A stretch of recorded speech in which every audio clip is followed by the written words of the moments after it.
اعوذ باللہ من الشیطان الرجیم بسم اللہ الرحمن الرحیم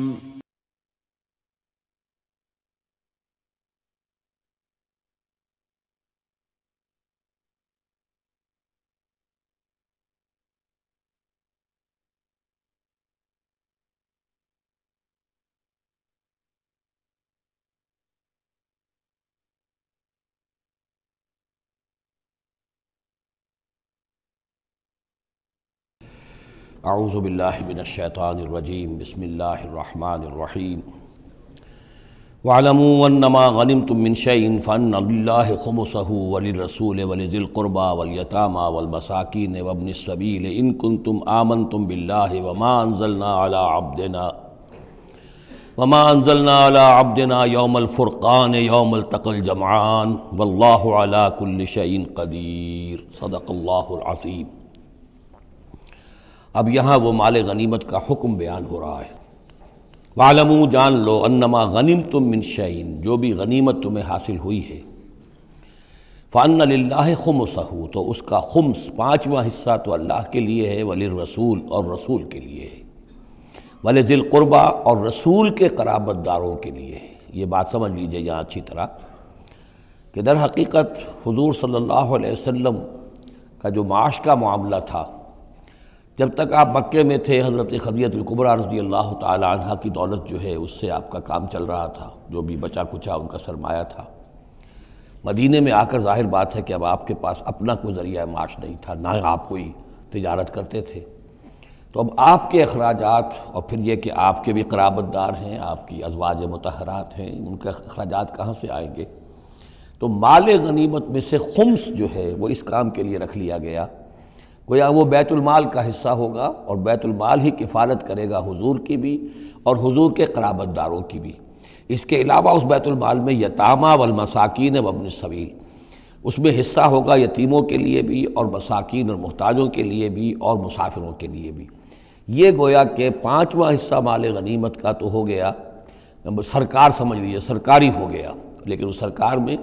سب سے بڑا خرچ جو ہے وہ در حقیقت محمد رسول اللہ صلی اللہ علیہ وسلم کے ذاتی،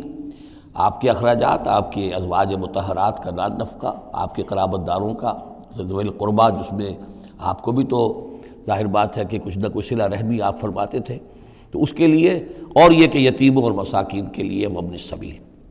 ان کنتم آمنتم باللہ، اگر تم ایمان رکھتے ہو اللہ پر، وما انزلنا علی عبدنا اور اس شے پر جو ہم نے نازل کی اپنے بندے پر، یوم الفرقان فیصلے کے دن، یعنی جو شے نازل کی وہ ہے غیبی امداد، نصرت غیبی، جو فرشتے آئے۔ ظاہر بات ہے کہ وہ ایک ان سین جو ہے غیب کا معاملہ ہے، فرشتوں کو دیکھا تو کسی نے نہیں، تو جیسے وحی آتی تھی حضرت جبرائیل لے کر آتے تھے تو اس پر ایمان رکھتے ہو کہ یہ قرآن جو ہے اللہ کی طرف سے ہے، ایسے ہی تمہیں یقین ہونا چاہیے کہ اللہ تعالیٰ نے اپنا وہ وعدہ پورا فرمایا اور اللہ تعالیٰ نے فرشتے بھیجے۔ تو اگر تمہیں وہ یقین ہے تو پھر تم اس حکم کو پورے طور پر یوں سمجھیے کہ دلی طور پر اس کو قبول کرو، خوش دلی کے ساتھ پوری طریقے سے،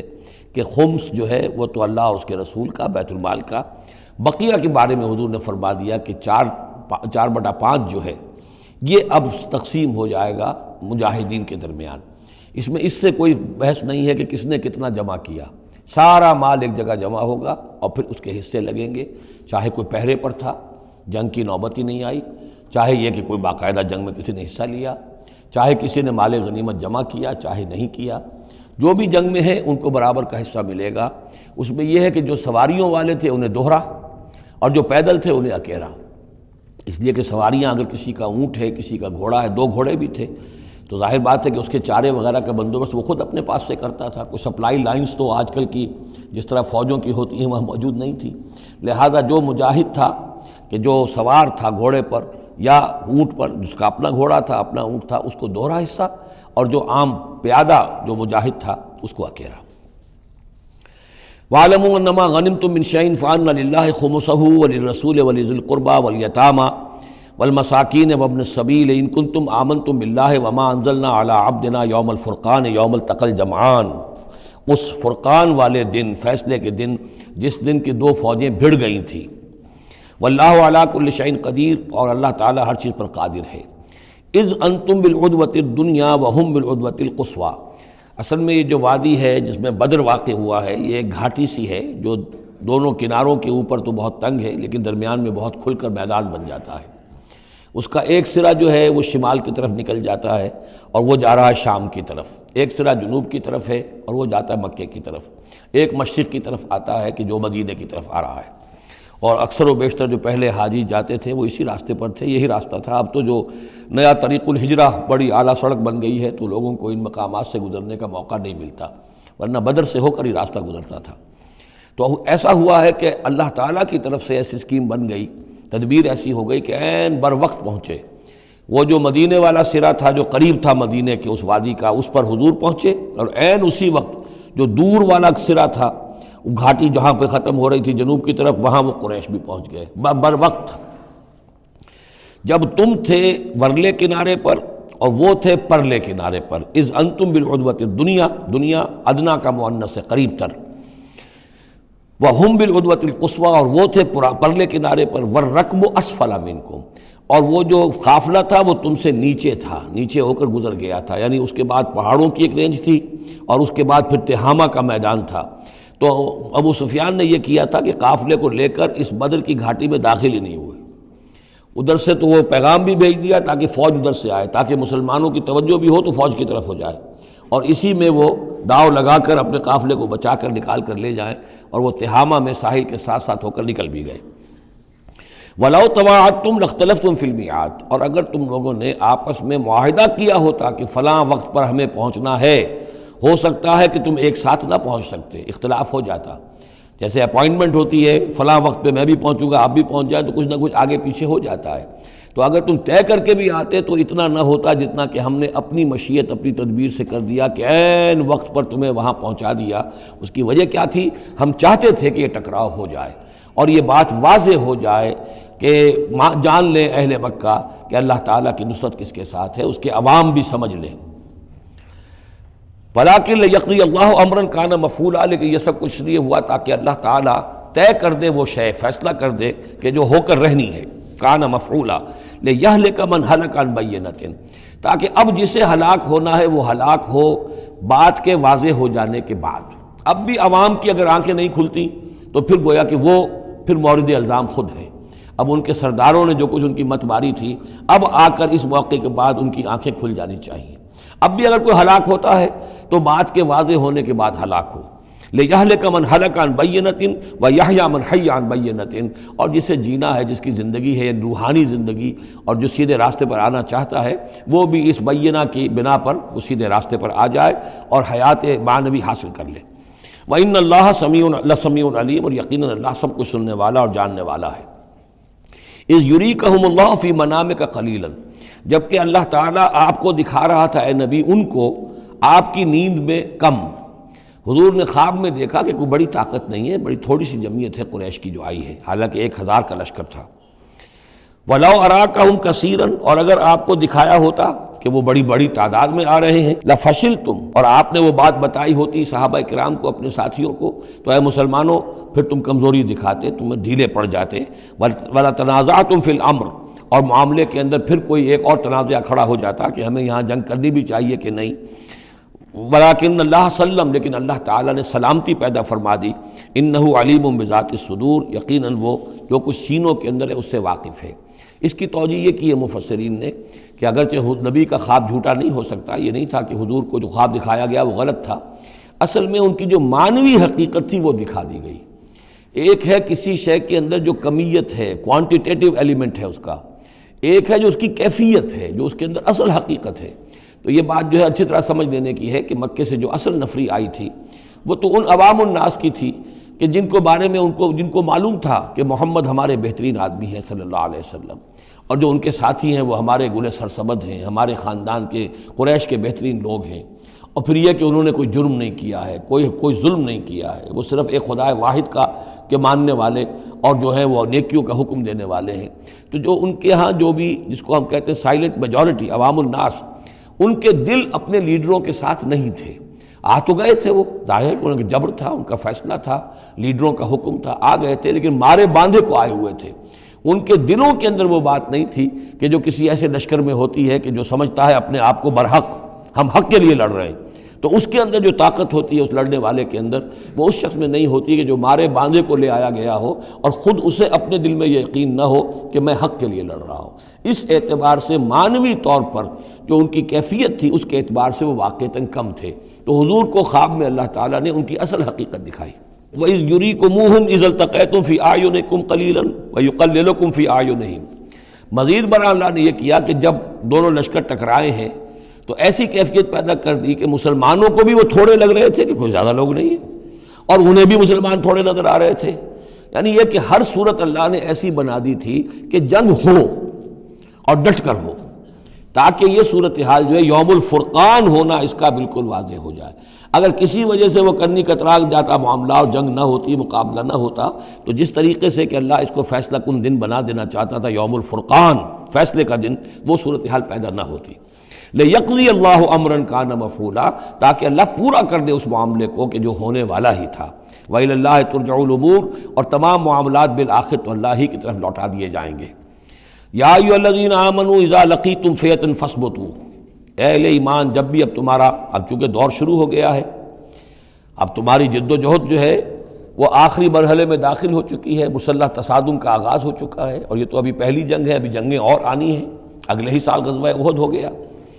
جب بھی تمہارا مقابلہ ہو کسی فوج سے فاثبتوا، پہلا حکم تو یہ ہے کہ پھر ثابت قدم رہو، قدم جمائے رکھو۔ دوسرا حکم وَاذْكُرُوا اللَّهَ كَثِيرًا، اور اللہ کا ذکر کرو کثرت کے ساتھ، لعلکم تفلحون، تاکہ تم فلاح پاؤ۔ تمہاری جو طاقت ہے وہ اللہ تعالیٰ کے بھروسے پر ہے۔ وَاصْبِرْ وَمَا صَبْرُكَ إِلَّا بِاللَّهِ، ایک بندہ مومن کا صبر جو ہے وہ اللہ کے بھروسے پر ہے، لہذا اللہ یاد رہے گا، اللہ کے ساتھ قلبی تعلق، روحانی تعلق استوار ہوگا تو تم ثابت قدم رہو گے، اور اگر اللہ کے رشتہ ٹوٹ گیا، قلبی رشتہ، روحانی رشتہ، تو پھر تمہارے اندر جان نہیں ہوگی۔ اور تیسرا حکم لعلکم تفلحون، تاکہ تم مراد پاؤ، اور تیسرا حکم اطیعوا اللہ ورسولہ، اور دیکھو تیسرا حکم یہ ہے کہ جو ڈسپلن ہے اس کی پابندی کرو، حکم مانو اللہ کا اور اس کے رسول کا۔ اب ویسے تو یہاں اللہ کا حکم بھی کہا گیا ہے، لیکن ظاہر بات ہے کہ وہاں تو ہر وقت جو حکم آتا تھا وہ رسول کا حکم آتا تھا، اس لیے کہ قرآن بھی آ رہا ہے تو رسول کی زبان سے ادا ہو رہا ہے، اور رسول اپنی جانب سے اپنی اجتہاد کے تحت، اپنی رائے کے تحت، اپنی تدبیر کے تحت کوئی رائے دے رہے ہیں تو بھی حضور کی زبان مبارک سے ادا ہو رہا ہے۔ تو ویسے کہنے کو یہ اللہ اور اس کے رسول کی اطاعت کرو، لیکن عملاً وہ رسول اطاعت بن جاتی ہے۔ بمصطفیٰ برساں خویش را کے دی ہمہ اوست، واطیعوا اللہ ورسولہ ولا تنازعوا، اور دیکھو آپس میں جھگڑو نہیں۔ یہی وہ الفاظ آئے ہیں جو سورہ آل عمران میں ہم پڑھ چکے ہیں۔ وَلَقَدْ صَدَقَكُمُ اللَّهُ وَعْدَهُ إِذْ تَحُسُّونَهُم بِإِذْنِهِ حَتَّىٰ إِذَا فَشِلْتُمْ وَتَنَازَعْتُمْ فِي الْأَمْرِ وَعَصَيْتُم مِّن بَعْدِ مَا أَرَاكُم مَّا تُحِبُّونَ۔ اب یہ ایک سال بعد ہونے والا ہے، یہ ایک سال پہلے ان سے کہا جا رہا ہے نظم کی پابندی کرو، اطاعت رسول پر کاربند رہو، ولا تنازعوا، اختلاف نہ کرو، جھگڑا نہ ڈالو، فتفشلوا، تو تم ڈھیلے پڑ جاؤ گے، وتذهب ريحكم، اور تمہاری ہوا اکھڑ جائے گی، واصبروا، اور ثابت قدم رہو، ان اللہ مع الصابرین، یقیناً اللہ تعالیٰ صابروں کے ساتھ ہے، اللہ کی نصرت، تائید اہل صبر کے ساتھ ہے۔ ولا تکونوا کالذین خرجوا من دیارہم بطرا ورئاء الناس، ان لوگوں کے مانند نہ ہو جانا کبھی جو نکلے تھے اپنے گھروں سے اتراتے ہوئے، اینٹتے ہوئے، اکڑتے ہوئے لوگوں کو دکھانے کے لیے۔ یہ وہ قریش کا لشکر جب چلا ہے تو ابو جہل نے جو بھی ساز و سامان کیا تھا اس کے لیے ڈھول ڈھمک کا بھی تھا، اور اس کے ساتھ جو ہے ہر طرح کا لاؤ لشکر، تو وہ تو جا رہے تھے بالکل اس خیال سے کہ فتح ہماری ہے ہی ہے، اور ہم مسل کر رکھ دیں گے، جیسے مچھر کو مسل دیا جاتا ہے۔ یہ مسلمان ہیں کتنے،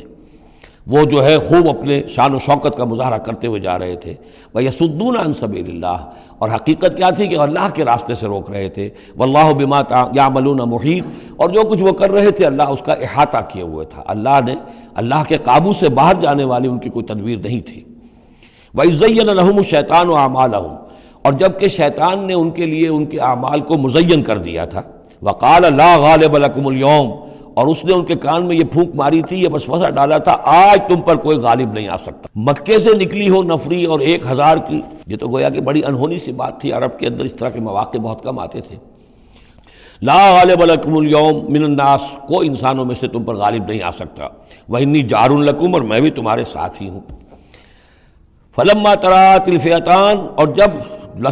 دونوں لشکروں نے ایک دوسرے کو دیکھا، آمنے سامنے ہوئی، نکص علی عقبیہ، تو وہ شیطان اپنی ایڑیوں کے بل پیچھے مڑ گیا، بھاگا۔ وقال، اور اس نے کہا انی بریء منکم، میں تم سے لا تعلق ہوں، میرا تم سے کوئی تعلق نہیں، انی ارا ما لا ترون، میں وہ کچھ دیکھ رہا ہوں جو تم نہیں دیکھ رہے۔ فرشتوں کو دیکھنا جو ہے، چونکہ یہ بھی ناری مخلوق ہے، نور اور نار میں بڑا قرب ہے، نوری مخلوق ہے ملائکہ اور ناری مخلوق ہے جن، اور یہ جن ہے عزازیل ابلیس، تو اس کو نظر آ گیا فرشتے آ رہے ہیں۔ انی ارا ما لا ترون، میں وہ کچھ دیکھ رہا ہوں جو تم نہیں دیکھ سکتے، انی اخاف اللہ، مجھے اللہ کا خوف ہے، واللہ شدید العقاب، اور اللہ سزا دینے میں بہت سخت ہے۔ اذ یقول المنافقون والذین فی قلوبہم مرض، اب یہ ایک نقشہ تو یہ تھا کہ جب چلے آ رہے تھے قریش کا لشکر لے کر ابو جہل اور اس کے ساتھی سردار، اور ادھر شیطان بھی ان کو پہلے تو پیٹھ ٹھوکتا ہوا آ رہا ہے، اور عین وقت پر جو ہے وہ ان کو ساتھ چھوڑ کر بھاگا ہے۔ ادھر جب مدینے کے اندر، اب جہاں وہاں سے مسلمان چلے تھے، حضور چلے تھے، تو جو کوئی منافق پیچھے رہ گئے تھے وہ اب باتیں کر رہے تھے۔ اذ یقول المنافقون والذین فی قلوبہم مرض، جبکہ کہہ رہے تھے وہ منافق لوگ اور وہ لوگ کہ جن کے دلوں میں روگ تھا، غر ہؤلاء دینہم، ان مسلمانوں کو تو ان کے دین نے بالکل دھوکے میں ڈال دیا ہے، مت ماری گئی ہے، دماغ خراب ہو گیا ہے، قریش سے ٹکرانے چلے ہیں، ان کی عقل جواب دے گئی ہے۔ ہم تو پہلے بھی سمجھتے تھے کہ یہ سفہاء ہیں، بے وقوف ہیں، احمق ہیں، لیکن اب تو معلوم ہوتا ہے کہ سرے سے مت ماری گئی۔ غر ہؤلاء دینہم، ان کے دین نے ان کی مت مار دی۔ ومن یتوکل علی اللہ فإن اللہ عزیز حکیم، انہیں کیا پتا کہ جو کوئی توکل کرے اللہ پر تو اللہ تعالیٰ زبردست ہے، حکمت والا۔ وَلَوْ تَرَىٰ يَتَوَفَّى الَّذِينَ كَفَرُوا الْمَلَائِكَةُ، اور کاش تم دیکھ سکتے جب کہ قبض کرتے ہیں فرشتے ان کافروں کو، ان کی جانوں کو، یضربون وجوہہم، ان کے چہروں پر ضرب لگاتے ہوئے، وادبارہم، اور ان کی پیٹھوں پر، وذوقوا عذاب الحریق، اور کہتے ہیں اب چکھو جلنے کا عذاب، ذالک بما قدمت ایدیکم، اور یہ وہ کچھ ہے جو تمہارے اپنے ہاتھوں نے آگے بھیجا ہے، وان اللہ لیس بظلام للعبید، اور یہ کہ اللہ تو ہرگز اپنے بندوں کے حق میں ظالم نہیں ہے، ظلم کرنے والا نہیں ہے۔ کداب آل فرعون والذین من قبلہم، جیسے کہ معاملہ ہوا آل فرعون کا اور ان کا جو ان سے پہلے تھے۔ آل فرعون سے پہلے قوم شعیب سے پہلے صدوم اور عمورہ کی بستیاں، ان سے پہلے قوم سمود، ان سے پہلے قوم عاد، ان سے پہلے قوم نوح، یہ ہم سورہ اعراف کے اندر یہ ساری چیزیں پڑھ کر آئے۔ کداب آل فرعون والذین من قبلہم کفروا بآیات اللہ،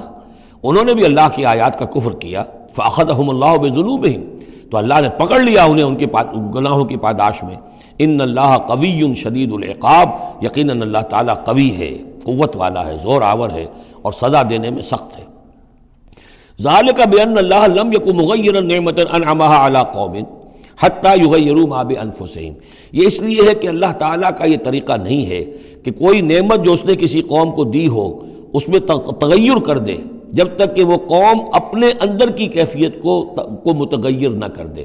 یعنی یہ ہر قوم جو اٹھی تھی اسی شکل میں اٹھی تھی کہ اللہ تعالیٰ نے ایک نبی بھیجا، جیسے کہ قوم ہود ختم ہوئی تو حضرت ہود اور ان کے ساتھیوں کے ذریعے سے ایک نئی قوم وجود میں آئی جو آگے چل کر سمود کہلائی۔ تو یہ لوگ کون تھے؟ یہ لوگ تھے جن کو اللہ نے نعمت دی تھی، انعام دیا تھا، احسان کیا تھا، ایمان انہیں ملا تھا، لیکن جب انہوں نے اپنی اس نعمتوں کو بدل دیا، کفر کی روش پر آ گئے، توحید کی پگڈنڈی چھوڑ کر، توحید کی شاہراہ کو چھوڑ کر شرک کی پگڈنڈیوں پہ مڑ گئے، تو پھر اللہ تعالیٰ کی نعمت بھی تبدیل ہو جاتی ہے، اللہ تعالیٰ نعمت سلب کر لیتا ہے، انعام کی جگہ پر اللہ کا عذاب آ جاتا ہے۔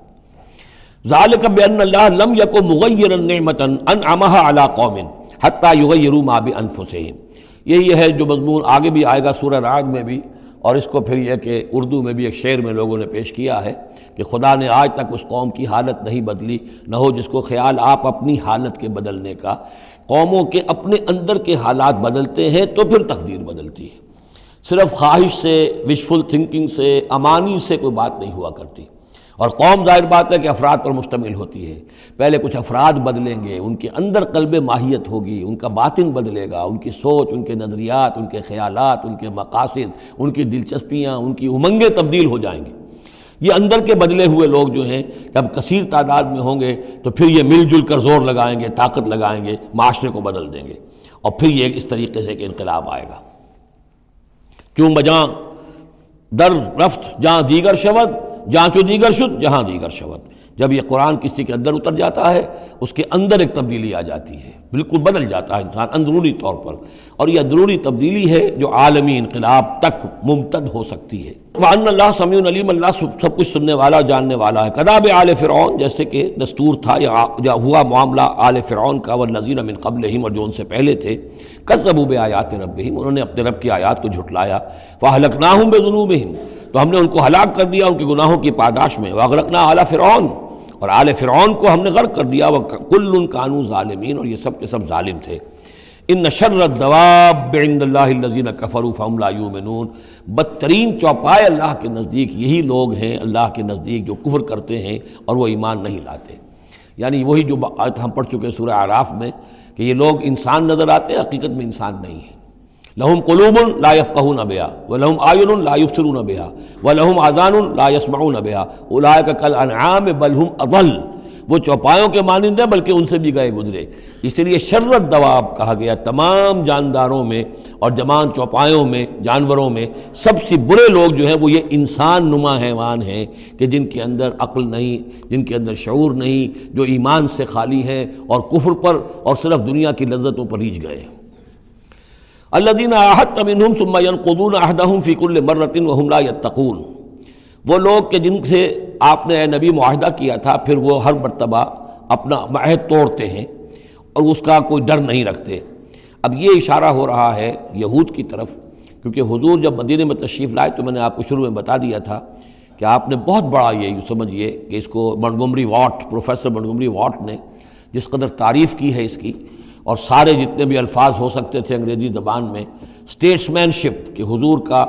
معاملہ، فہمی کا معاملہ، تدبر کا معاملہ، سیاست کو سمجھنے کا معاملہ، اس کی بہت بڑی بات یہ ہے کہ آپ نے یہودی قبائل جو تھے تینوں ان کو معاہدوں میں جکڑ لیا۔ تو یہ ایک بہت بڑا آپ کا کارنامہ تھا، لیکن اب ظاہر بات ہے جکڑے تو وہ گئے، اندر سے وہ دشمنی کرتے تھے، ساز باز کرتے تھے۔ اوپر معاہدہ ہے، اندر سے ساز باز چل رہی ہے، پیغامات بھیجے جا رہے ہیں قریش کو کہ کیا کر رہے ہیں آپ لوگ، کیوں دیر کر رہے ہیں، کیوں نہیں حملہ کرتے، ہم اندر سے آپ کی مدد کریں گے۔ تو یہ کھدبد ابھی چل رہی تھی۔ تو فرمایا الذین عاہدت منہم ثم ینقضون عہدہم، وہ لوگ کہ جن سے نبی آپ نے عہد کیا، معاہدے کیے، اور وہ یہ کہ اپنے معاہدے توڑ رہے ہیں، فی کل مرۃ، ہر بار، وہم لا یتقون، اور وہ ڈرتے نہیں ہیں۔ فإما تثقفنہم فی الحرب، تو اگر آپ پا جائیں انہیں جنگ میں، فشرد بہم من خلفہم، تو ان کو ایسی سزا دیجئے کہ جو پیچھے ہیں ان کے ہوش ٹھکانے آ جائیں، لعلہم یذکرون، تاکہ انہیں عبرت حاصل ہو جائے۔ یعنی یہ کہ اب ایک تو یہ ہے کہ وہ کوئی صرف ان کی جو ہے وہ وہاں سے خطوط جا آ رہے ہیں، پیغام رسانی ہو رہی ہے، لیکن کہیں اگر ان میں اس کا کوئی شخص جنگ میں بھی پکڑا جائے، واقعتاً وہ جنگ میں شریک ہو جائے، قریش کی طرف سے آ جائے اور پکڑا جائے، تو پھر اس کو وہ سزا دیجئے کہ جو ایک کی سزا جو ہے وہ سینکڑوں کے ہوش ٹھکانے کر دے۔ یہ ہے مطلب۔ وَإِمَّا تَثْقَفَنَّهُمْ فِي الْحَرْبِ فَشَرِّدْ بِهِمْ، ایسی سزا ان کو دیجئے من خلفہم کے جو ان سے پیچھے ہیں ان کے بھی ہوش ٹھکانے ہو جائیں، لعلہم یذکرون، شاید کہ پھر وہ نصیحت پکڑ لیں۔ وَإِمَّا تَخَافَنَّ مِنْ قَوْمٍ خِيَانَةً، اور اگر آپ کسی کو قومی سطح پر اندیشہ ہو جائے آپ کو کسی سے کہ وہ خیانت پر اتر آئی ہے، یعنی ایک ہے انڈیویجول ایکٹس،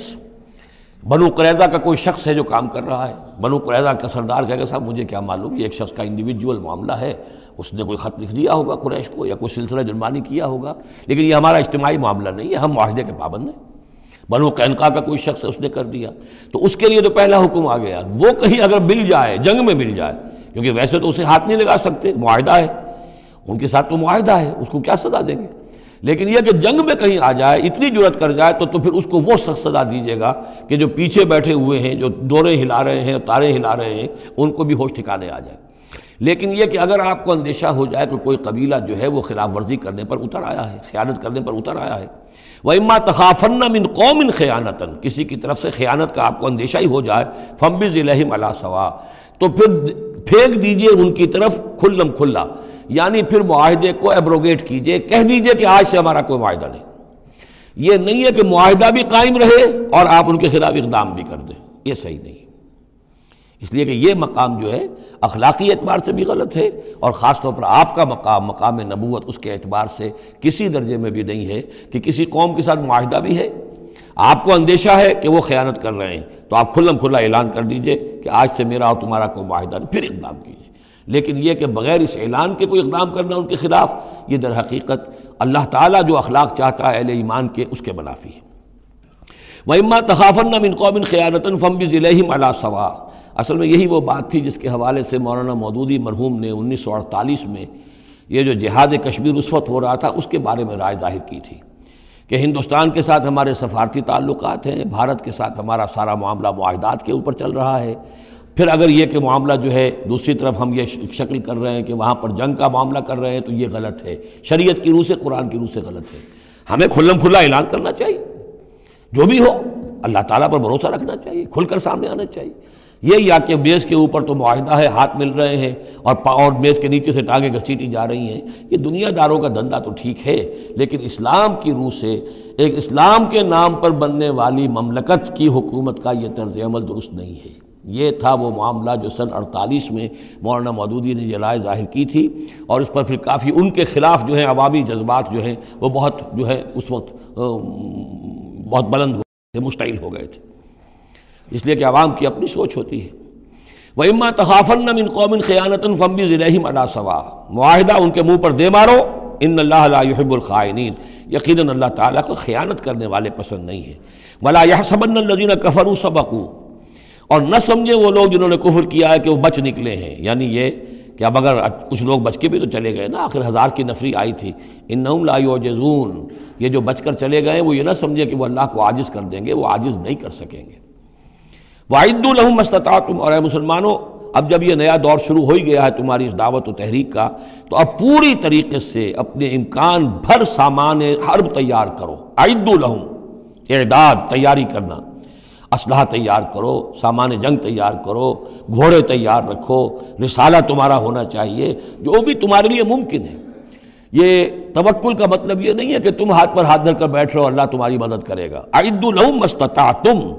اپنی استطاعت جو ہے اس کی حد تک تو پوری تیاری کرو، من قوت،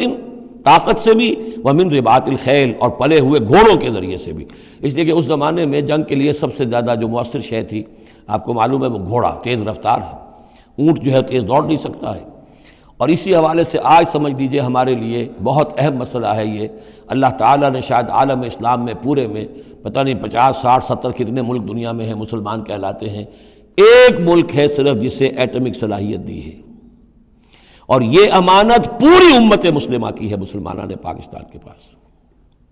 اور اس کے بارے میں اگر امریکہ کا دباؤ قبول کر لیا گیا تو یہ سب سے بڑی خیانت ہوگی اللہ کے ساتھ، امت مسلمہ کے ساتھ، اللہ کے دین کے ساتھ۔ وہ اسرائیل لے کر بیٹھا ہوا ہے ایٹم بم کے، اس کے پاس انبار لگے ہوئے، لیکن یہ ہے کہ ساری پالیسی جو چل رہی ہے وہ یہ کسی طریقے سے پاکستان کا، ایک عراق کے بارے میں اندیشہ ہوا تھا کہ اسے ایٹمی دانت نکل سکتے ہیں، اس ایک مرتبہ اس کا وہ ایٹمک پلانٹ جو ہے اس کا بھرکس نکال دیا تھا، دوسری مرتبہ یہ کہ اس کا پورا بھرکس ہی نکل گیا، اگلا پچھلا کھایا پیا سب اگلوا دیا۔ اب پاکستان پر سارا دباؤ، ساری ڈپلومیسی جو بھی چل رہی ہے اس وقت، کان کھولنے کی اور آنکھیں کھول کر دن گزارنے کی ضرورت ہے۔ ہمیں حکم یہ کہ جو بھی اللہ نے تمہیں دیا ہے، تمہارا امکان، جو بھی تمہارے پاس امکانی طاقت ہے اسے سنبھال کر رکھو، ڈیٹرنٹ۔ اعدوا لہم ما استطعتم من قوت ومن رباط الخیل ترہبون بہ عدو اللہ، تاکہ تم اللہ کے دشمنوں کو اس سے ڈرا سکو، یہی ہے ڈیٹرنٹ، معلوم ہو کہ ان کے پاس وہ طاقت ہے۔ وعدوکم، اور اپنے دشمنوں کو بھی ڈرا سکو، وآخرین من دونہم، ایک تو ہے اللہ کے دشمن اور تمہارے دشمن ایک اور بھی ہیں جو ان کے سوا ہیں، ان کے پرے ہیں، انہیں تم نہیں جانتے، لا تعلمونہم اللہ یعلمہم، اللہ انہیں جانتا ہے، یعنی وہ مارے آستین منافقین ہیں، یہ تمہاری اپنی آستینوں کے اندر بیٹھے ہوئے ہیں، تمہیں پتہ بھی نہیں ہے کہ وہ لوگ بھی در حقیقت ففتھ کالمسٹ عنصر ہے کہ جو در حقیقت تمہاری تباہی چاہتا ہے، بربادی چاہتا ہے۔ وما تنفقوا من شیء، اب ظاہر بات ہے کہ اگر ساز و سامان فراہم کرنا ہے، اسلحہ فراہم کرنا ہے، اور ساز و سامان کے لیے جو ہے گھوڑے تیار کرنے ہیں تو انفاق کرنا پڑے گا۔ انفقوا مما رزقناکم وما تنفقوا من شیء فی سبیل اللہ یوفی الیکم، اور دیکھو جو کچھ بھی تم خرچ کرو گے اللہ کی راہ میں وہ پورا پورا تمہیں مل جائے گا، پورا پورا دیا جائے گا، وانتم لا تظلمون، اور تم پر کوئی زیادتی نہیں ہوگی، تمہاری کوئی حق تلفی نہیں ہوگی۔ تم دو تو صحیح، اب وہ پورے 2 رکوع ذہن میں لے آئیے جو سورہ بقرہ میں ہم نے پڑھے تھے کہ اگر کوئی شخص اللہ کی راہ میں مال خرچ کرتا ہے، فی سبیل اللہ خرچ کرتا ہے، جیسے ایک دانہ جو ہے وہ زمین کے اندر ڈال دیتے ہو، اس سے جو ایک پودا نکلتا ہے، اس میں سٹے ہوتے ہیں، 7 سٹے ہیں، اور ہر سٹے کے اندر 100 دانے ہیں، تو وہ ایک دانہ 700 دانے پیدا کر رہا ہے، اور اللہ تعالیٰ جس کو چاہے گا 700 گنا سے بھی زیادہ اجر و ثواب دے گا۔ کہاں صد کا رکھ رہے ہو اپنے پیسے؟ خرچ کر دو اسے، اس لیے کہ اب اس دعوت کا اور اس تحریک کا اور محمد رسول اللہ کی جو جد و جہد ہے اس کا وہ مرحلہ آ گیا ہے کہ اب ساز و سامان اور کیل کانٹے سے لیس ہونا ضروری ہے۔ وَإِن جَنَحُوا لِلسَّلْمِ فَانْجَحْ لَهَا، اور اے نبی اگر وہ اپنے بازو اپنے کندھے نیچے گرا دے امن کے لیے، صلح کے لیے، اگر قریش آمادہ ہو جاتے ہیں تو آپ بھی جھک جائیے، کوئی بات نہیں، صلح کر لیجیے۔ وَتَوَكَّلْ عَلَى اللَّهِ، اللہ پر توکل کیجیے، یعنی یہ کہ اگر وہ صلح کرنے کے اوپر آمادہ ہے صلح کر لیجئے، اور ڈریے نہیں کہ ہو سکتا ہے وہ چال چل رہے ہوں، نہیں، صلح کا جواب صلح سے دیجئے، لیکن یہ کہ اللہ پر توکل کیجئے، وہ السمیع العلیم، وہ سب کچھ انہ هو السمیع العلیم، یقیناً وہ سب کچھ سننے والا اور جاننے والا ہے۔ وَإِن يُرِيدُوا أَن يَخْدَعُوكَ، اور اگر وہ چاہتے ہو کہ آپ کو دھوکہ دے دیں، فَإِنَّ حَسْبَكَ اللَّهُ، تب بھی آپ نہ گھبرائیں، آپ کے لیے اللہ کافی ہے، اللہ کی طرف سے ضمانت ہے۔ هو الذی ایدک بنصرہ وبالمؤمنین، وہی تو ہے اللہ جس نے اے نبی آپ کی مدد کی ہے اپنی نصرت سے اور اہل ایمان کے ذریعے۔ یہ ذرا نوٹ کیجئے، اللہ نے محمد کی مدد کی ہے اہل ایمان کے ذریعے، یعنی اللہ تعالیٰ کا یہ فضل ہوا محمد رسول اللہ صلی اللہ علیہ وسلم پر کہ ایسے صحابہ عطا فرمائے جو مخلص تھے، کہ جہاں آپ کا پسینہ گرا وہاں انہوں نے اپنی خون کی ندیاں بہا دیں۔ حضرت موسیٰ کو ایسے ساتھی میسر نہیں آئے، کیا حال تھا جبکہ ان کو کہا گیا اللہ کی راہ میں جنگ کرو، اور ان کا فضل بنتا وربک فقاتل انا ہاؤنا قاعدون، جاؤ تم جاؤ، ہم بیٹھے ہیں یہاں، رب انی لا املک الا نفسی واخی فافرق بیننا وبین القوم الفاسقین۔ یہاں یہ ہوا تھا جب دوسری مرتبہ مقام صفرا پر جب ہوئی ہے جو مشاورت، اور وہ بڑی یوں سمجھیے کہ کانٹے کی مشاورت تھی، وہاں بھی کچھ لوگ زور دے رہے تھے مسلسل کہ چلیے ہمیں چلنا چاہیے پہلے قافلے کی طرف، وہ تو آپ کو سیرت کی کتابوں میں پڑھنا ہوگا، لیکن یہ ہے کہ اس وقت حضور کا منشا یہ تھا، آپ بار بار کہ اچھا آپ اور لوگ مشورہ دیں، اور لوگ بھی مشورہ دیں۔ حضرت مقداد نے کھڑے ہو کر یہی بات کہی رضی اللہ تعالیٰ عنہ، اے نبی آپ ہمیں موسیٰ کے ساتھی نہ سمجھیے جنہوں نے کہہ دیا تھا فَاصْطَبْنَا وَرَبُّكَ فَقَاتِلَا إِنَّا هُنَا قَاعِدُونَ، ہم آپ کے ساتھی ہیں، آپ جو حکم دیں ہم حاضر ہیں۔ حضرت ابوبکر نے تقریر کی، حضرت عمر نے تقریر کی، حضور دیکھ رہے ہیں انصار کا کیا منشا ہے، ان کی کیا رائے ہے۔ پھر کھڑے ہوئے حضرت سعد، انہوں نے کہا ہے کانک تعنینا یا رسول اللہ، اے اللہ کے رسول شاید آپ کا روح سخن ہماری جانب ہے، شاید اس وجہ سے کہ ہمارا جو معاہدہ ہوا تھا بیعت عقبہ ثانیہ میں وہ یہ تھا کہ اگر مدینے پر حملہ ہوگا تو ہم آپ کی حفاظت کریں گے، شاید یہ گمان ہے آپ کا۔ فَإِنَّا آمَنَّا بِكَ وَصَدَّقْنَاكَ، ہم آپ پر ایمان لا چکے، ہم نے آپ کی تصدیق کی، ہم نے آپ کو اللہ کا رسول مانا، اب ہمارے پاس کوئی آپشن نہیں ہے۔ خدا کی قسم اگر آپ اپنا گھوڑا سمندر میں ڈال دیں گے ہم بھی آپ کے پیچھے اپنی سواریاں سمندر میں ڈال دیں گے، اور خدا کی قسم اگر آپ ہمیں کہیں گے ہم اپنی اونٹیوں کو دبلا کر دیں گے برق الغمات تک جا پہنچیں گے، یعنی یمن کا شہر ہے برق الغمات، وہاں تک پہنچ جائیں گے چاہے ہماری اونٹنیاں لاغر ہو جائیں۔ اس کے بعد حضور کا چہرہ کھل اٹھا کہ انصار کی طرف سے بھی ان کے ایک رئیس نے یہ بات کہی ہے، پھر آپ نے کہا چلو اب بدر کی طرف۔ تو یہ اللہ تعالیٰ نے گویا کہ حضور کی مدد کی ہے اہل ایمان سے۔ هو الذی ایدک بنصرہ، ایک تو اللہ کی مدد آئی آسمان سے، فرشتے آئے، اور ایک وبالمؤمنین، اور اہل ایمان کے ذریعے سے آپ کی مدد کی ہے۔ من انصاری الی اللہ، کون ہے میرا مددگار اللہ کی راہ میں۔ وَأَلَّفَ بَيْنَ قُلُوبِهِمْ، اور ان اہل ایمان کے دلوں میں اللہ نے محبت پیدا کر دی۔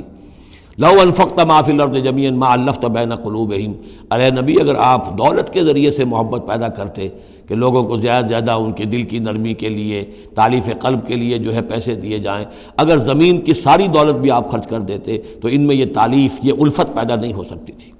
وَلَٰكِنَّ اللَّهَ أَلَّفَ بَيْنَهُمْ، یہ تو اللہ تعالیٰ ہی نے ان کے مابین یہ الفت پیدا کر دی ہے۔ یہ ہم سورہ آل عمران میں بھی پڑھ چکے ہیں کہ تمہارا معاملہ جو ہے اِذْ كُنْتُمْ أَعْدَاءً فَأَلَّفَ بَيْنَ قُلُوبِكُمْ فَأَصْبَحْتُمْ بِنِعْمَتِهِ إِخْوَانًا، آیت نمبر 103 ہے سورہ آل عمران کی۔ وَكُنْتُمْ عَلَىٰ شَفَا حُفْرَةٍ مِّنَ النَّارِ فَأَنقَذَكُم مِّنْهَا كَذَٰلِكَ يُبَيِّنُ اللَّهُ لَكُمْ آيَاتِهِ لَعَلَّكُمْ تَهْتَدُونَ، تم تو تباہی کے آگ کے گڑھے کے کنارے تک پہنچ چکے تھے۔ وَلَٰكِنَّ اللَّهَ أَلَّفَ بَيْنَهُمْ إِنَّهُ عَزِيزٌ حَكِيمٌ، یقیناً وہ زبردست ہے حکمت والا۔ یا ایھا النبی حسبک اللہ ومن اتبعک من المؤمنین، اے نبی آپ کے لیے اللہ کافی ہے اور وہ کہ جو پیروی کر رہے ہیں آپ کی اہل ایمان میں سے۔ ایک ترجمہ تو اس کا یہ ہوگا، یعنی جو اگر اوپر والی آیت کے ساتھ اس کو جوڑے، ایک یہ بھی ہو سکتا ہے اے نبی اللہ کافی ہے آپ کے لیے بھی اور جو آپ کی پیروی کرنے والے ہیں مسلمان ان کے لیے بھی، ان کے لیے بھی اللہ کفایت کرتا ہے، ان کی مدد کے لیے، ان کو سہارا دینے کے لیے۔ تو یہ ایسی کنسٹرکشن ہے جملے کی کہ دونوں معنی لیے جا سکتے ہیں۔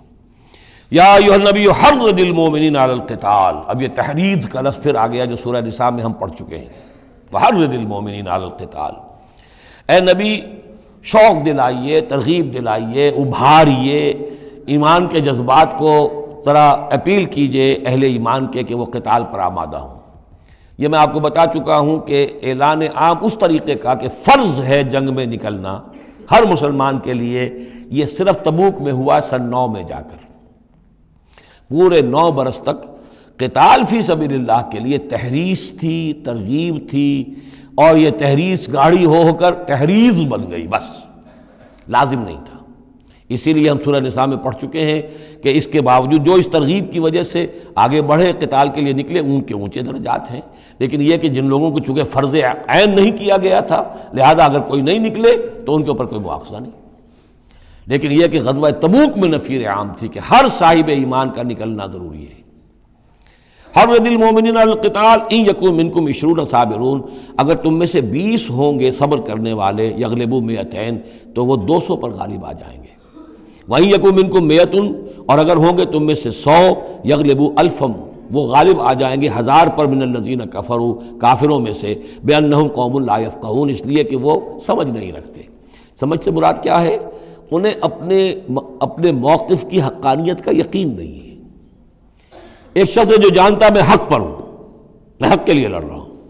ایک شخص ہے ڈل مل ہے، ایسے ہی لڑ رہا ہے، مارے باندھے کو لڑ رہا ہے، کسی کے کہے سے آ گیا، مرسینری ہے، تنخواہ یافتہ ہے اس لیے آ گیا۔ اب اس میں زمین و آسمان کا فرق ہوگا۔ تو ان لوگوں کو چونکہ وہ شے حاصل نہیں ہے لہذا ان کی حالت کیا ہے کہ اگر آپ 10 ہوں گے 100 پر غالب آ جائیں گے۔ لیکن اس کے بعد جو اگلی آیت آ رہی ہے وہ گویا کہ اس کی کچھ عرصے کے بعد یقیناً نازل ہوگی جو یہاں شامل کر دی گئی۔ الآن خفف اللہ عنکم، اب اللہ نے تم پر سے تخفیف کر دی ہے، وعلم ان فیکم ضعفا، اور اللہ کے علم میں ہے یہ بات کہ تمہارے اندر کچھ کمزوری آ گئی ہے۔ لیکن یہ کمزوری کیسے آئی ہے اس کو سمجھ لینا چاہیے۔ سابقون الاولون، مہاجرین اور انصار کے اندر کوئی کمزوری نہیں آئی معاذ اللہ، ابو بکر اور عمر میں یا سعد بن معاذ میں رضی اللہ تعالیٰ عنہ مجمعین، ان میں کوئی کمزوری نہیں آئی۔ لیکن جو نئے مسلمان آ رہے تھے جن کی ابھی تربیت نہیں ہوئی تھی، اوسط گر رہا ہے۔ ظاہر بات ہے جو نئے لوگوں کی تعداد بڑھ رہی ہے، جن کی تربیت اتنی نہیں ہوئی ہے، جن کے اندر ایمان ابھی اتنا گہرا نہیں اترا ہے، اتنا راسخ نہیں ہوا ہے، تو اس کے حوالے سے اب فرض کیجئے کہ 1000 کے اندر پہلے تو ایسے ہوتے تھے کچے پکے جو ہیں وہ 20 ہیں، 50 ہیں، 100 ہیں، اب یہ ہے کہ ان کی تعداد بڑھتی جا رہی ہے اگر، تو نتیجہ کیا ہوگا کہ اوسط جو ہے وہ گر جائے گی۔ اس اوسط کے اعتبار سے اب تمہارے اندر کچھ کمزوری آ گئی ہے۔ فَإِن يَكُن مِّنكُم 100 صَابِرَةٌ يَغْلِبُوا 200، اب بھی یہ ہے کہ اگر تمہارے اندر 100 ہوں گے کہ جو صبر کرنے والے ہوں گے وہ 200 پر غالب آ جائیں گے۔ وَإِن يَكُن مِّنكُم 1000، اور اگر تم میں سے 1000 ہوں گے يَغْلِبُوا 2000 بِإِذْنِ اللَّهِ، تو وہ 2000 پر غالب آ جائیں گے اللہ کے اذن سے۔ وَاللَّهُ مَعَ الصَّابِرِينَ، اور یقیناً اللہ صبر کرنے والوں کے ساتھ ہے۔ مَا كَانَ لِنَبِيٍّ أَن يَكُونَ لَهُ أَسْرَىٰ، اب یہ ایک اور بہت نازک معاملہ ہوا جو غزوہ بدر کے بعد کہ وہ جو 70 قیدی پکڑے گئے ان کا کیا کیا جائے۔ جو قریش کے 70 قیدی، اب اس کی ایک شکل تو یہ تھی، مشاورت کی حضور نے، حضرت ابو بکر کی ایک رائے تھی، حضور کی اپنی رائے بھی وہی تھی، اس لیے کہ جو مزاج حضور کا تھا، آپ شفیق، نرم، رؤوف، رقیق القلب، یہی معاملہ حضرت ابو بکر کا تھا۔ حضرت عمر تھے سخت، اشدہم فی امر اللہ عمر، حضرت عمر کی یہ رائے تھی کہ ان سب کو قتل کر دینا چاہیے، اگر ہم نے فدیہ لے کر یا معاف کر دیا ویسے ہی چھوڑ دیا یہ پھر دوبارہ آئیں گے، کفر کو تقویت حاصل ہوگی۔ تو اس کو تو جب تک کہ کفر کی کمر ٹوٹ نہ جائے، یہ سانپ جو ہے جب تک کہ پوری طرح کچلا نہ جائے اس وقت تک جو ہے ہمیں کوئی نرمی نہیں کرنی چاہیے، بلکہ وہ اس حد تک تھے کہ ہم میں سے یہ جو قیدی آئے ہیں جو ان کے قریب ترین عزیز ہوں، بس مہاجرین کے اندر وہ لوگ موجود تھے، قریش کے جو لوگ پکڑے گئے ہیں تو مہاجرین جو تھے یہاں صحابہ کرام وہ بھی تو قرشی تھے، تو اپنے قریب ترین عزیزوں کو اپنے ہاتھ سے قتل کریں، یہ حضرت عمر کی رائے تھی۔ حضور صلی اللہ علیہ وسلم کی رائے اور حضرت ابوبکر کی رائے بھی یہ تھی کہ نہیں، نرمی کی جائے، فدیہ لے کر چھوڑ دیا جائے۔ فیصلہ ہو گیا، اس پر عمل ہو گیا، لیکن پھر جو یہ آیت اتری ہے یہ پھر بہت سخت ہے، اس میں اس فیصلے کو غلط قرار دیا گیا۔ اگرچہ فیصلہ ہو گیا ٹھیک ہے، لیکن یہ کہ اس کے اوپر گرفت ہوئی ہے کہ یہ نہیں ہونا چاہیے تھا۔ یہ مضمون بنیادی طور پر یہ سورہ محمد میں آئے گا صلی اللہ علیہ وسلم، اور وہاں تفصیل کے ساتھ اس کی پوری بات آ چکی ہے۔ اور چونکہ سورہ محمد سورہ بقرہ سے بھی پہلے نازل ہو چکی تھی، سورۃ القتال،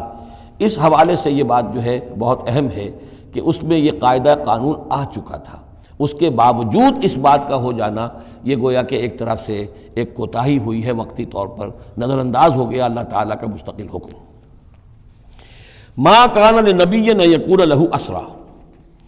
کسی نبی کے لیے یہ جائز نہیں ہے کہ اس کے پاس قیدی ہوں، حتی یسخن فی الارض، جب تک کہ زمین کے اندر خوب خونریزی نہ ہو لے، یعنی باطل کی کمر نہ توڑی جا چکی ہو،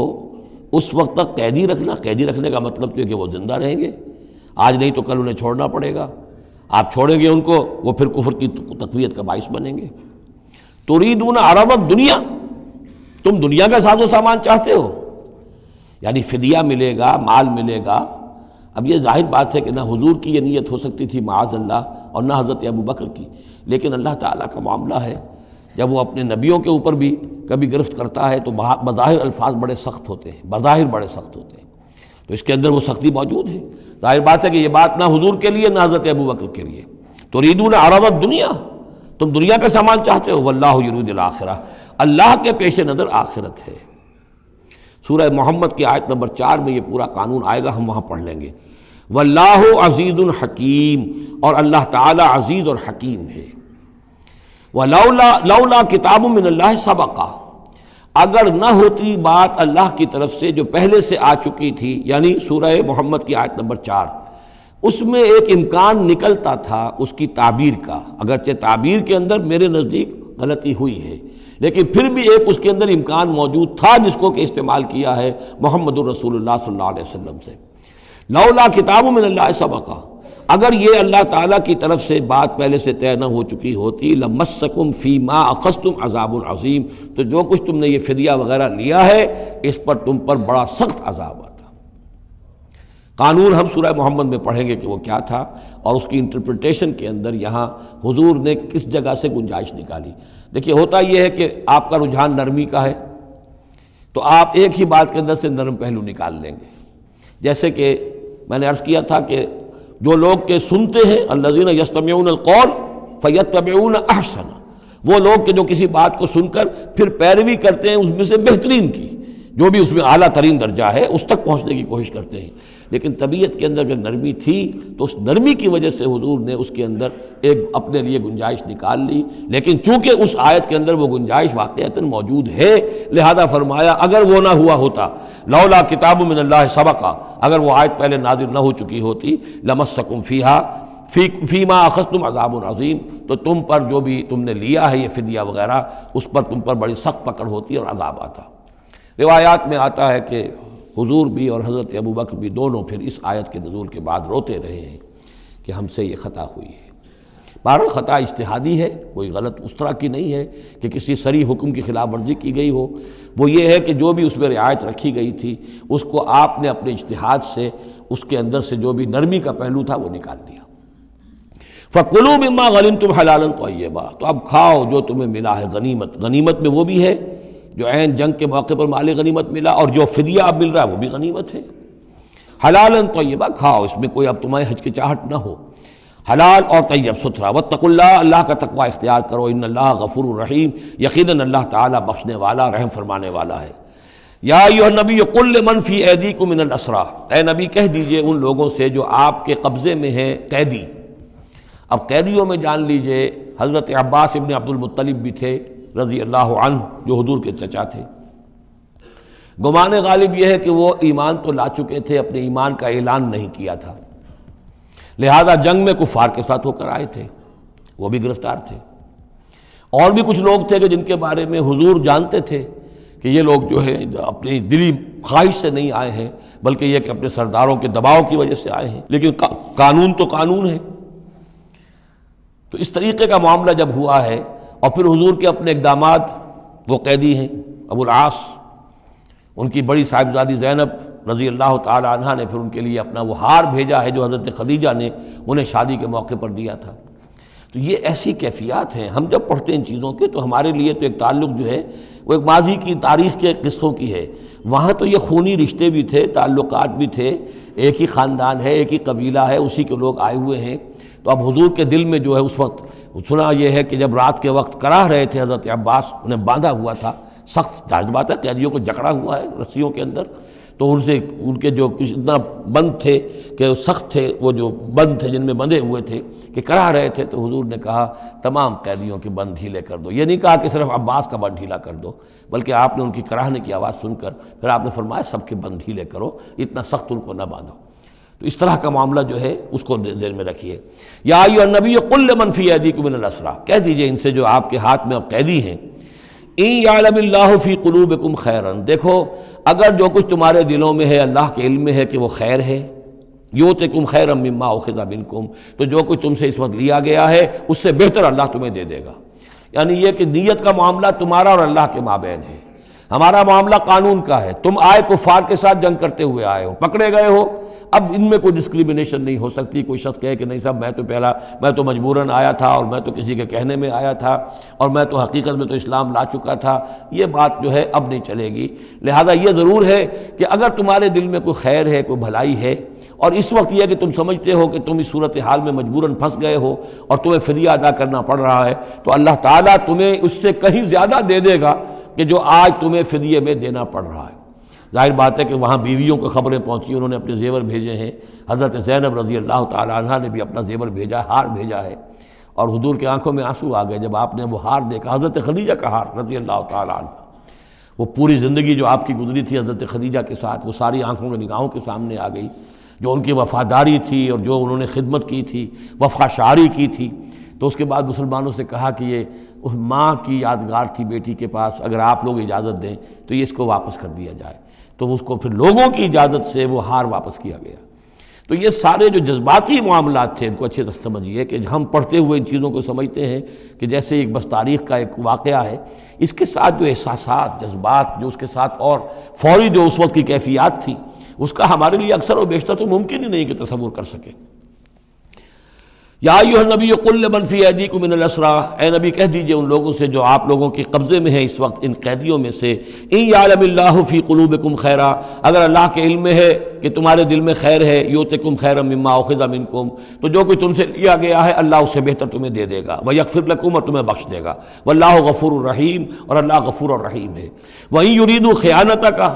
اور اگر یہ آپ سے خیانت کرنا چاہیں، جھوٹ بول رہے ہوں، جھوٹی قسمیں کھا رہے ہوں کہ ہمارے ساتھ تو معاملہ یوں ہو گیا تھا اور ایسے آ گئے تھے، فقد خان اللہ من قبل، تو پھر یہ پہلے اللہ سے بھی خیانتیں کرتے رہے ہیں، فامکنا منکم، اللہ تعالیٰ نے ان کو پکڑوا دیا، واللہ علیم حکیم، اللہ حکیم اور علیم ہے۔ اب یہ ایشو سمجھئے کہ کنکلوڈنگ آیات ہے سورہ مبارکہ کی، ان الذین آمنوا وہاجروا وجاہدوا باموالہم وانفسہم فی سبیل اللہ والذین آووا ونصروا اولئک بعضهم اولیاء بعض، یقیناً وہ لوگ جو ایمان لائے اور جنہوں نے ہجرت کی اور جہاد کیا اپنے اموالوں اور جانوں کے ساتھ اللہ کی راہ میں، اور وہ لوگ جنہوں نے انہیں پناہ دی اور ان کی مدد کی، اولئک بعضهم اولیاء بعض، یہ وہ لوگ ہیں کہ جو ایک دوسرے کے ساتھی ہیں، رفیق ہیں۔ یہ آپ نے بات سمجھ لی۔ اس وقت تک مسلمان معاشرہ جو ہے یہ دو حصوں میں علیحدہ علیحدہ منقسم تھا، مہاجرین، انصار۔ اگرچہ مہاجرین اور انصار کو بھائی بھائی بنایا جا چکا تھا، لیکن ظاہر بات ہے کہ صرف اس طرح کے تعلق سے وہ پورا جو قبائلی نظام جو ہے وہ ایک دم تو تلپٹ نہیں ہو جاتا۔ تو اس وقت تک یہ صورتحال بھی یہ ہے کہ جو پہلے جو 8 مہمیں حضور نے بھیجی ہیں اس میں کسی انصاری کو شریک نہیں کیا، وہ ایکسکلوسیولی مہاجر فینومینن تھا۔ جنگ بدر میں پہلی مرتبہ جو ہے انصار شریک ہوئے ہیں، ورنہ پہلے صرف مہاجرین تھے۔ لہذا وہ پہلی آیت جو ہے ان الذین آمنوا، وہ لوگ جو ایمان لائے، وہاجروا، انہوں نے مکے سے ہجرت کی، مدینے آ گئے، وجاہدوا باموالہم وانفسہم فی سبیل اللہ، اور انصار مدینہ تو اب جہاد میں شریک ہوئے ہیں، یہ 1.5 سال سے اس جہاد میں پہلے سے چلے آ رہے ہیں کہ پوری 8 مہمیں جو پہلے کی ہیں وہ ایکسکلوسیو جو ہیں وہ صرف مہاجرین نے کی ہیں۔ وجاہدوا باموالہم وانفسہم فی سبیل اللہ، یہ ایک ایک طبقہ ہو گیا، ایک جماعت ہو گئی۔ والذین آواؤ، اور انصار کی شان کیا ہے؟ انہوں نے انہیں جگہ دی، پناہ دی، اپنے گھر تقسیم کر دیے، اپنی دکانیں تقسیم کر دی، اور اس طریقے سے مسلمانوں کے لیے اپنے دلوں میں بھی اور اپنے گھروں میں بھی پوری جگہ پیدا کی۔ اولئک بعضهم اولیاء بعض، انہوں نے مدد بھی کی، یہ سب ایک دوسرے کے ساتھی ہیں۔ والذین آمنوا ولم یہاجروا، اور وہ لوگ کہ جو ایمان لائے لیکن ہجرت نہیں کی، ما لکم من ولایتہم من شیء، تمہارا ان کے ساتھ اب کوئی تعلق نہیں۔ آگے چل کر سورہ نساء میں جو بعد میں نازل ہوئی ہیں، پڑھ چکے ہیں ہم پہلے، ان میں تو یہ ہے کہ وہ کافر اور منافق قرار دیا گیا، ان کے ساتھ وہی سلوک کرو جو کافروں کے ساتھ ہے، انہیں پکڑو اور قتل کرو، الا یہ کہ کسی ایسی قبیلے سے ہوں جن کے ساتھ تمہارا معاہدہ ہو، وہ پورا قانون وہاں آ گیا ہے۔ لیکن یہاں بھی پہلی بات بتا دی گئی، اب کوئی ولایت باہمی تمہاری ان کے ساتھ نہیں ہے۔ یعنی فرض کیجئے کوئی شخص کہتا ہے میں تو ایمان لا چکا تھا، مجبوراً آئے تھے لیکن ہجرت کیوں نہیں کی؟ جب ہجرت نہیں کی تو اب تمہارا شمار ہوگا انہی لوگوں کے ساتھ جن کے ساتھ تم جنگ کر کے آئے ہو۔ تم یہ نہیں کہہ سکتے کہ میرا تعلق جو ہے اہل ایمان سے شمار کیا جانا چاہیے۔ والذین آمنوا ولم یہاجروا ما لکم من ولایتہم من شیء، تو کوئی تمہاری ان سے رفاقت نہیں ہے، کوئی تعلق نہیں ہے، کوئی عہد نہیں ہے، کوئی قول و قرار نہیں ہے۔ یہ آیت بھی معلوم ہوتا ہے کہ انہی جو اسیر تھے غزوہ بدر کے، انہی کی طرف اصل میں روح سخن ہے۔ حتیٰ یہاجروا، جب تک کہ وہ ہجرت نہ کریں، ہاں واپس جائیں، فدیہ دے کر جائیں، پھر ہجرت کر کے آ جائیں تو ٹھیک ہے، پھر وہ مسلمانوں میں سے ہوں گے، تمہارے بھائی ہوں گے، تمہارے حمایتی ہوں گے اور تم ان کی حمایت کرو گے۔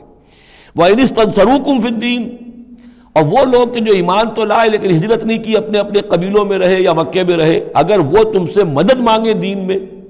فَعَلَيْكُمُ النَّصْرُ، تو اے مسلمانوں تم پر واجب ہے ان کی مدد کرنا۔